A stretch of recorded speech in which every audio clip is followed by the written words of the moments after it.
Welcome to Poets from the Neighborhood. I am Kristen Kindoll.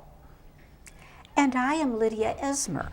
We're going to read to you some poems written by your friends and neighbors. We hope you enjoy them. Our first poem is Marching Orders by VeeraJaR. A soldier I am marching on to capture that hill, to put up our flag, to remove all resistance, red and vivid blood shed for the land. I shed no tears for the hearts that stopped beating, for that will be me in a beat if I stopped to think with my heart. A soldier I am, marching on, dead beat. Looking Back by Gale, Buntin, Haddock. They were gray and blue, ragged and starched, barefoot and booted, brother with brother, brother against brother, yet brothers all, in misery and in jubilation, in grief and in gratitude, with vengeance and with remorse. Rushing, plodding, falling, crawling, yelling and cursing and praying in whispers.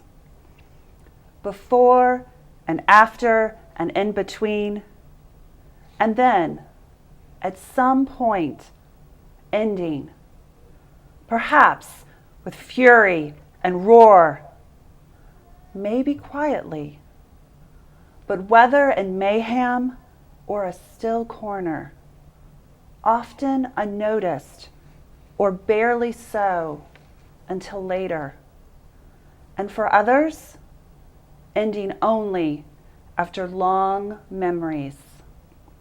Trail into twilight at some distant edge of life. What do we who weren't there know of this? Nothing really. Only maneuvers and strategy, statistics, famous names, and certain exploits. We are left with remnants, tattered, incomplete shreds of what took place at that time. Unknown by Ben Nance. When did they forget his name, the long dead soldier beneath a simple stone? I brush at the lichens, trace my fingers through the graven letters, and read the word unknown. Somewhere a family tells of an ancestor who marched away to war and never came home. Peace, Franklin, and Lviv by Sharon V. Thach. Lviv, Lvov, Limburg, Ruthenia, Galicia, so many names, so many battles. 1,000 years, generation after generation, all in the same place. Their children came to America to study, creating a new civil society and a new state. Watched Americans from everywhere reenact a terrible battle, one from our own Civil War. Wondered about the cooperation, the tourism, the owning of it by America. Thought of creating something like that at home. And then, but all our wars are still alive. Rumors by Randy Foster. What news of battle comes on the wind? What work of war to buffet like March gusts? It seems so long ago you marched away so fair and handsome under the regiment's homemade banner, to the shrill tune of a fife and the beat of an old drum, carried by a child, a boy younger than our son. I've heard of rumor I've heard rumor of our army's victories and heard rumor of its far, far too many defeats. But I have heard no rumor of you, not the smallest fleeting rumor of you.